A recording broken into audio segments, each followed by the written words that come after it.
And welcome to everybody watching live and everybody watching the recording. Welcome to our LinkedIn Live series, Job Search Magic, where we are bringing the wisdom, the resources, and the secret intel you need to land your dream job and your dream salary. We are demystifying the hidden rules of the hiring game and arming you with everything you need to land your dream job. I'm Shannon Bowen, CEO of Monsoon Leadership. I'm a job search expert, career advancement coach, and salary whisperer. I am so excited to have our guest, Victoria Silverman, here today, who is an executive recruiter and is going to tell us what it's really like to work with a recruiter. And she is the managing founder and CEO of Cook Silverman Search in the San Francisco Bay Area. She has been in the business over 40 years, so she has seen it all. She's going to tell us all the secret intel you need. I am so excited to welcome you here, Victoria. Thank you, Shannon. I'm so excited to be here. I remember reaching out to you, I don't know, it was about a year ago or something when I first saw you do this stuff about salary whispering. And I thought, oh my gosh, there's somebody doing this who isn't a recruiter. But finally, this is great news. So, Yes, we share that value of paying nonprofit professionals prosperous wages and really ending that martyrdom sacrificial attitude. It's like, you yeah, have talent, you work hard, you should be paid well. And so I'm right. so happy to have you here. Thank you. Thank you. I'm excited to talk to everybody. A lot of people don't even know they've never worked with a recruiter. Can you just give us a basic definition of what a recruiter does? Sure. First, you should all know that there's several types of recruiters. There's not just one type of recruiter. I'm going to just give you the high line on a couple of them. One of them is called a contingency recruiter, which is exactly what you think it sounds like. Hmm. They get paid contingent upon delivering a great candidate for the job and the organization then signing that candidate. That's contingency. Another is in-house recruiters. So sometimes there's an HR department, but there's somebody who's been assigned just to do recruiting for that organization. Generally, those are much bigger organizations like Yeah, like universities. Yeah. Stanford. Exactly. But I will say sometimes those people still reach out to us because Mhm. we have a specialty. We work with people in the nonprofit sector only. We work with development officers only. We work with executive CEOs and executive directors only. So they're like, you know more about that business than we do. Even though we're professional recruiters, we still need your help. So that's one. And then there's retained search. And that's what we are. Hmm. In search means that from the day that they decide they need to find someone, they contact us and they say, please do everything. We need help. We don't know what we're doing. And what's important to understand is, and I'm really transparent, Shannon, you know this about me. I want to Yes. everything, which is that search recruiters like myself, the whole thing is based on how you get paid. So retained search firms, the majority of my competitors and colleagues, I will say I love a lot of my competitors, get paid based on the first year salary of the Yeah. candidate that they place. And that's important to know for a lot of reasons. And one of the reasons I think it's most important is that they get paid a percentage of the first year salary. So what do you think that incentivizes them to do? Let's push that salary up. But it's not always strategically with the organization. So we don't Mm. believe in it. I think it's a conflict of interest. I do. Yeah. We get paid on a flat fee, period. Yeah. End story. A development director, flat fee. An executive director, flat fee. Always a little bit more because we have to work with a search committee, which is a whole different animal. So, Oh, yes. yeah, right. Sometimes get bored, let me say. Yeah. So That's a anyway, whole other spicy conversation we'll have another time. good. Thank you. I look forward to that one. But anyway, that's important to know different kinds of recruiters. I love that. Thank you for demystifying that because that does get confusing. And so, for a job search candidate, so they're the applicant, how can they partner with a recruiter to make sure that they are landing the right job for them? Yeah, that's a great question.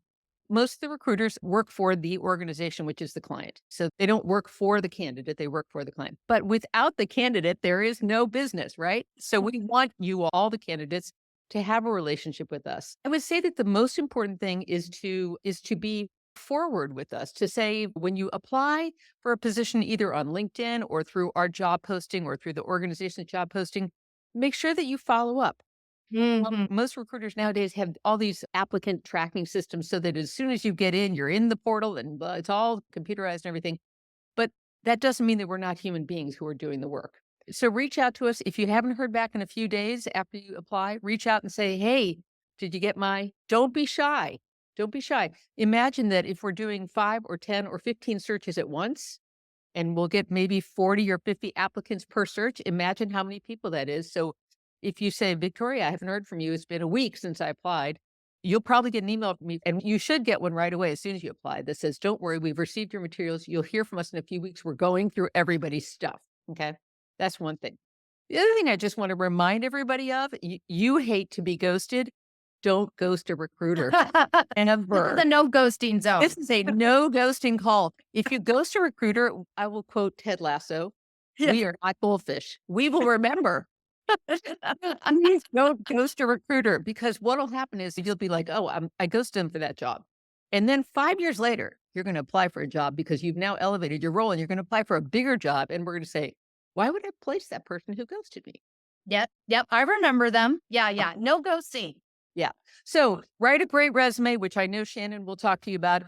Write it, and we're going to talk about this later. A cover letter. I think it's really important. Write a great cover letter, and it's your only chance to differentiate yourself. Your resume is going to say, "I did this," Yeah. but your cover letter says, "I'm amazing. This organization is meaningful to me." All those kinds of things. Yeah, let's talk for a second about cover letters because the way I see cover letters is this is how you talk about your approach.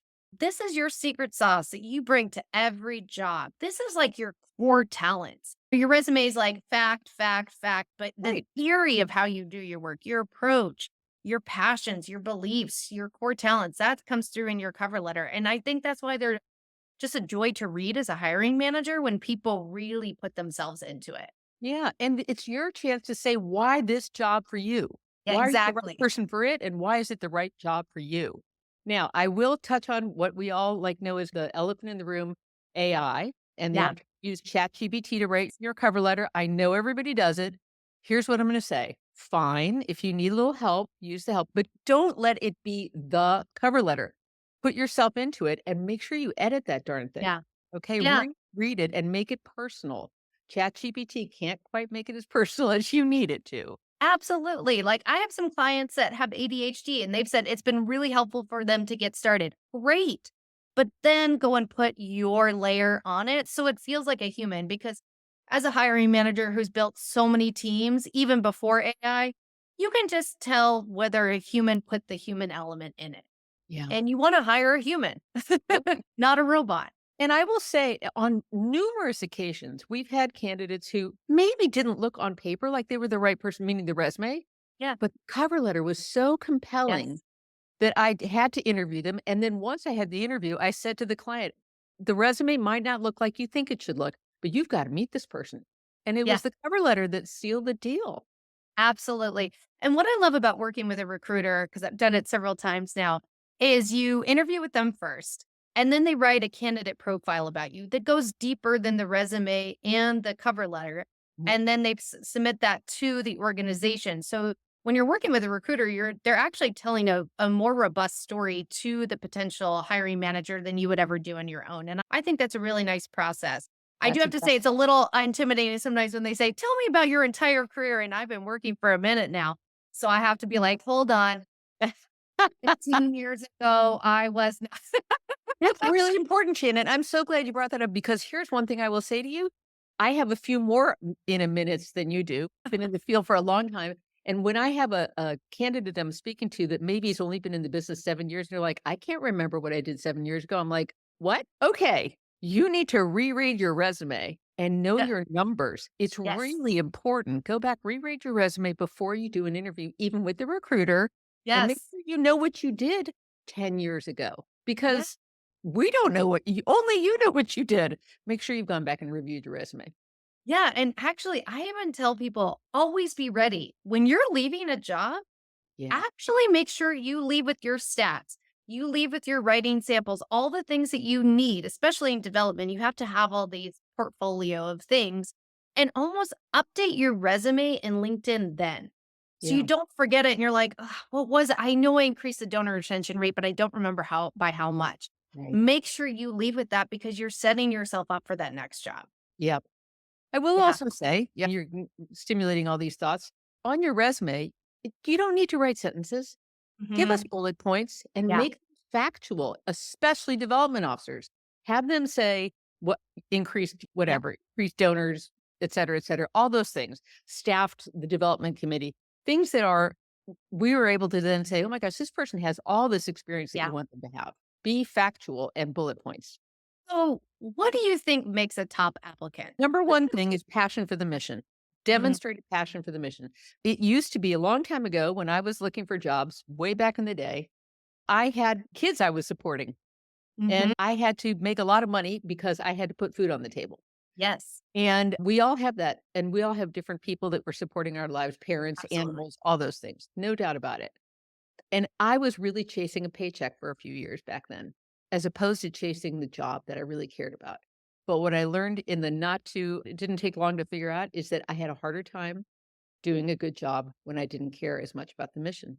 Yeah, And today, I think that there's so many more nonprofits to begin with yeah, and so much opportunity to find that organization that really resonates with you personally. That's the number one thing we look for. If somebody mm, says, "Yeah, I'm chasing the paycheck," I'm less inclined to move them forward as a yeah, candidate. So, yeah. passion for the mission. The other thing is we say this everywhere. We're going to have a list of competencies that are required by the client, right? We don't believe anybody has 100% of those competencies. If they Thank do, you for saying that. they're superhumans. That's ridiculous, right? So let's say you've got 80% of them, but you can convince us because of the passion for the mission, right? Or sometimes you'll have somebody whose resume does not read like you expect it to be for this organization. Like I worked in science as a fundraiser for 25 years and I'm applying for an animal welfare job. You forgot to say is I have 17 dogs and 4 cats and 6 birds. And I live on a ranch because I take care of my animals. And more importantly than that, I give all of my personal time to animals. Great if we don't know. Absolutely. So it's okay if you don't exactly fit the box. And I Don't love what you're saying too, is to bring in your personal experience. You are a full human.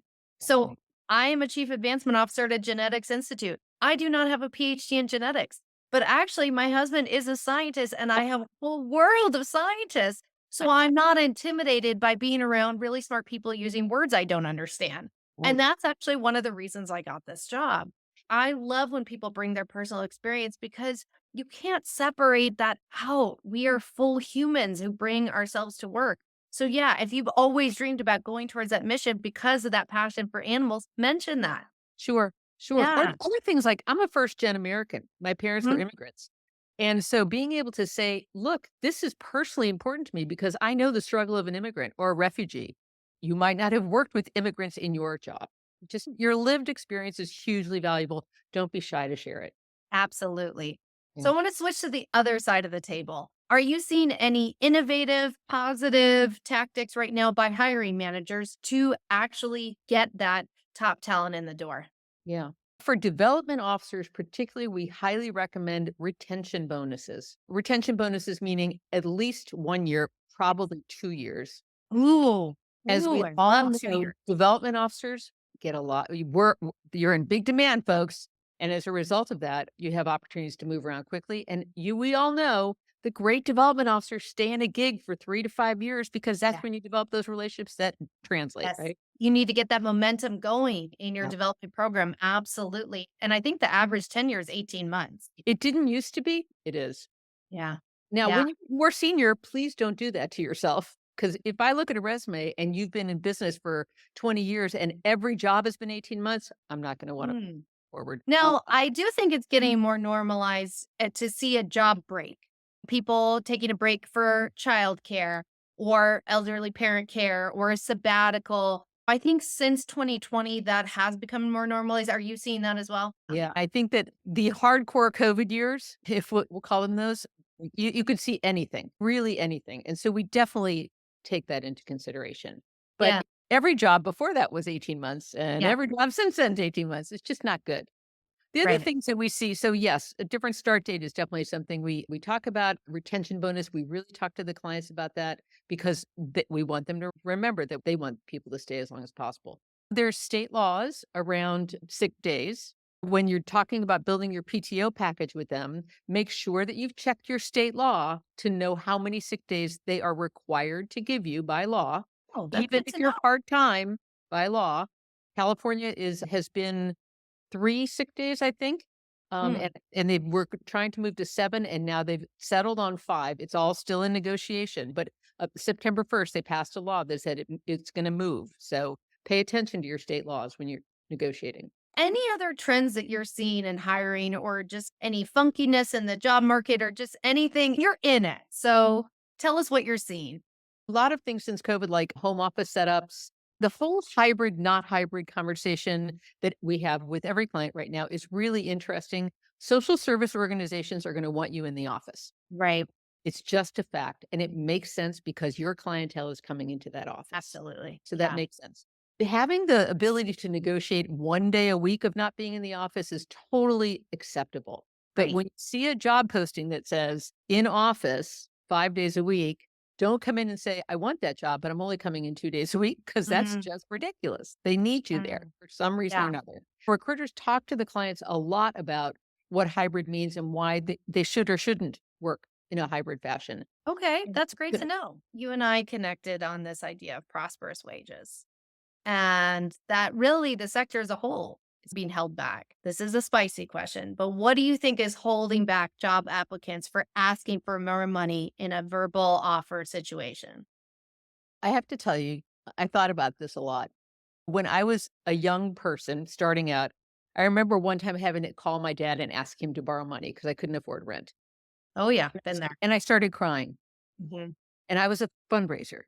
And he said with his broken English, "You ask everybody for money for something and you can't ask me for yourself." And it was like, Mhm. Wow. here's the great question, right? At the time, I didn't think maybe I thought part of me didn't deserve it.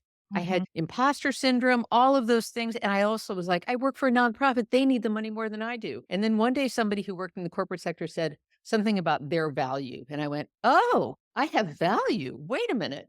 And then I started thinking hard about the organization I worked for, the amount of money I was raising for them, how the programs would not exist if the money didn't come in the Yeah. door. And then I Yes. realized I had tremendous value. Pay attention to your own value, be realistic. We started the conversation talking about pay equity. Pay attention to everyone's salary, which is now, by the way, very transparent, is pretty transparent. You can pretty much see what people are making. But when you're going in to negotiate your own salary, ask for what you think you deserve. Certainly ask for a little bit more because then there's negotiation. But don't be ridiculous, right? If nobody's above $120,000, including the executive director, don't ask for 150. That's just a Right. You have to fit within the budget you system. Yeah. have to. You can see all of that in the 990s. That's right. That's right. But think about your value. Think about what you bring to the organization and respect yourself, right? Yeah. You And just don't skimp. you work hard. Development is hard work. I want to transition to questions from the audience. So if you're watching live, feel free to drop them in the chat and Shay, our lovely producer, will send them over. But I have a few here. And I want to start with this one, which I thought was super juicy. What's your opinion on the controversial open to work banner on LinkedIn? Some people say it makes you look undesirable to recruiters, while others say it will help them know that you're looking. So, what are your feelings on the open to work banner? That's a great question. I love it. I think it's helpful, but I will say that we don't use it as, oh, only go for the people who are open to work. I don't think it makes people less desirable or more desirable. I think that's ridiculous. I think at Yeah. first it was like this anomaly. Oh my gosh, they've said they're open to work. And I know that there were a bunch of recruiters in the early days when that banner became available that only targeted those people. And then there was a bunch of recruiters who never targeted those people because they thought, why are they open to work? I don't think it really makes a big difference ultimately in terms of the recruiter's interest in you or not interest you. But it does help us know that, oh, this person is in our pool already and they are also open to work. I don't think it hurts. Yeah, I also think there's been more layoffs since 2020. Oh, yeah. Talking before we hopped on about the PPP loans that came in the early days of the pandemic and then they stopped. And nonprofits have been struggling with their budgets since they did not leverage that PPP money. And so now they're struggling. So, yeah, I think you're seeing more people open to work because there's been more layoffs in the last few years. Okay. So, this is a question that comes up a lot with my clients too. So, I was happy to see this come in. Once someone applies for a job, how do you feel they can make the best use of contacting people who work at the company, including the recruiter slash hiring manager, in order to network? So, I would say in person people, but then also connections on LinkedIn. If you're working with a recruiter, we really don't encourage you to go to the nonprofit directly because what that does is it creates an inequitable situation for the other candidates. Not that they couldn't do the same thing, but what it sets up is the organization, we ask them not to have a direct conversation with the candidates because, again, this is this level of Yeah, equitable. because you're going through the recruiter. Right? Yeah. But what happens oftentimes is the nonprofit person, whoever that is, the hiring manager or somebody else says, oh, I know them. We're going to have a conversation. It already changes everything then. We've had a situation one time where The candidate decided that they knew somebody who knew the executive director. They made their own connection, even though they were already in our applicant pool for the job. And they called that person and asked for a personal tour of the organization. Oh dear. And the person, not knowing what they were or weren't supposed to do, went ahead and did it. Mm, And so here we have the one candidate who's been like treated like royalty, walked through the organization, knows everything about it, got all the inside scoop, and all these other candidates who don't have it. It's not a good, yeah. yeah. So trust the recruiter. Again, be assertive with the recruiter if you don't hear from them, but that's the best thing you can do. Make sure your LinkedIn profile is up to date. Wait. Yeah, and I think that's a really important thing to remember is you're not the only candidate. I think it's fine and that say someone who's worked there or worked there in the past to say, "Hey, what's the real deal in the culture here?" Sure. And to do your own due diligence. But I totally agree. You can't be jumping over what the other candidates have access to. And this is also why it's really important for hiring managers to have this same exact process and the same exact questions that they ask everybody because it has to be equitable. We do that. We're very strict about it. We also look at the client's questions when they're going to do the first round of interviews. We review them to make sure that they are equitable. We tell them all the time. Everybody gets asked the same question, no ifs, ands, or buts about it. But you're Absolutely. right, Shannon. They need to do their due diligence. Candidates need to review materials, look at the 990s, read Yes. the website. It quickly, I'm going to throw out Glassdoor, question mark, Take it or leave it. take it or leave it. I have withdrawn from a job search because of things I read on Glassdoor, though. Have you? Yeah, because they were so specific Mm, and there were so many of them. mm, But people tend to go there to complain, right. so you're gonna get a skewed view. Yeah. So I think that, yeah, it's take it or leave it. Yep. I think the best thing I'm always telling people, build up your network through AFP, DER, whatever memberships, because you can go to people and say, "Hey, do you know anybody who's worked here? What I do totally you know about it?" Totally agree with you. Because you don't wanna walk into a toxic situation. You'll be But it's calling Victoria 6 months later and go, "I need a new job." yeah, exactly. But it's like the reviews of a movie, right? You have to Yeah. remember you're a different person than the person who was in the job before you. Yep. So it might be a totally different experience for you, or the executive director is new since that last person worked there. So just Yeah. remember to take all those things into account. Absolutely. I think that's so true. And trusting your gut. I think that's something we just don't talk about enough. I think that especially women, we're taught to talk ourselves out of our intuition. And you usually have an intuition after an interview. Is And this the talk right ourselves fit out of for our you? salary, which we should not be doing, right? Absolutely. Absolutely. Okay, so last question I want to jump into is how do you recommend applicants being experienced in every other way, but maybe the educational requirements listed on the job posting?